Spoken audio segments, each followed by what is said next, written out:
Hi hello అండి అందరికీ నమస్కారం అండి ఫ్రెండ్స్. మన వీడియోలోనే టాపిక్ వచ్చేసి తల్లికి వందనం 15,000 విడుదలకు సంబంధించి మరొక ముఖ్యమైన అప్డేట్ అయితే రావడం జరిగిందండి ప్రభుత్వం నుంచి.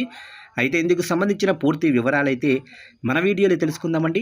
వీడియో మాత్రం పూర్తి వరకు చూడండి ఫ్రెండ్స్, అప్పుడే మనకి పూర్తి సమాచారం అయితే తెలుస్తుంది.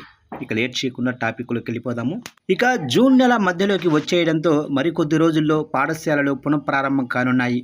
ఈ నేపథ్యంలో పిల్లల చదువులు, పుస్తకాలు, ఇతర ఖర్చుల కోసం తల్లికి వందనం పథకం నిధులు ఎప్పుడు విడుదలవుతాయా అని విద్యార్థుల తల్లిదండ్రులు ఎంతో ఆసక్తిగా ఎదురుచూస్తున్నారు. ఈ తరుణంలోనే ఏపీ విద్యాశాఖ మంత్రి కింజరపు అచ్చెన్నాయుడు అధికారులతో సమీక్ష నిర్వహించి ఈ పథకానికి సంబంధించి కీలక ఆదేశాలు జారీ చేశారు.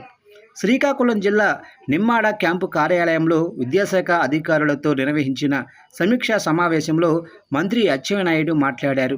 పిల్లలను బడికి పంపే ప్రతి తల్లికి ఆర్థికంగా అండగా నిలిచే తల్లికి వందనం పథకం అర్హుల జాబితాను ఎలాంటి లోపాలు లేకుండా పూర్తి పారదర్శకంగా సిద్ధం చేయాలని అధికారులను స్పష్టం చేశారు.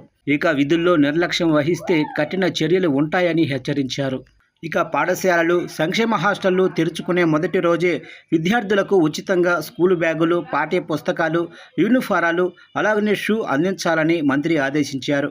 ప్రభుత్వ పాఠశాలల్లో విద్యార్థుల సంఖ్యను పెంచేందుకు అధికారులు కృషి చేయాలని, హాస్టళ్లలో నాణ్యమైన భోజనం, తాగునీరు, శానిటేషన్ సదుపాయాలు పక్కాగా ఉంచాలని సూచించారు.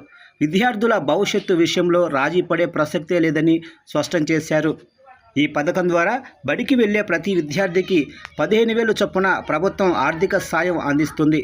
ఇందులో 2,000 పాఠశాల నిర్వహణ నిధికి మినహాయించి మిగిలిన 13,000ను విద్యార్థుల తల్లుల బ్యాంకు ఖాతాల్లో నేరుగా జమ చేస్తారు. గత ఏడాది దాదాపు 67 లక్షల మందికి పైగా విద్యార్థులు ఈ పథకం ద్వారా లబ్ధి పొందారు. ఒకే ఇంట్లో ఎంతమంది అర్హులైన విద్యార్థులు ఉంటే అంతమందికి కూడా ఈ సాయం వర్తింపచేయటం విశేషం. ఇక తల్లికి వందనం డబ్బులు ఎలాంటి ఆటంకాలు లేకుండా ఖాతాల్లో పడాలంటే విద్యార్థి తల్లి బ్యాంకు ఖాతాకు ఆధార్ నెంబరు తప్పనిసరిగా అనుసంధానమై ఉండాలి. దాంతోపాటు బ్యాంకు అకౌంటుకు ఎన్పిసిఐ లింకింగ్ కూడా పూర్తవ్వాలి. ఈ వివరాలన్నీ సక్రమంగా ఉన్నాయో లేదో తల్లిదండ్రులు ఒక్కసారి చరిచూసుకోవాలని అధికారులు సూచిస్తున్నారు. అర్హుల జాబితా తయారీ ప్రక్రియ పూర్తయిన తర్వాత ఆ లిస్టును స్వర్ణ గ్రామం, స్వర్ణ వార్డు కార్యాలయాల్లో ప్రజల పరిశీలన కోసం ప్రదర్శించనున్నారు.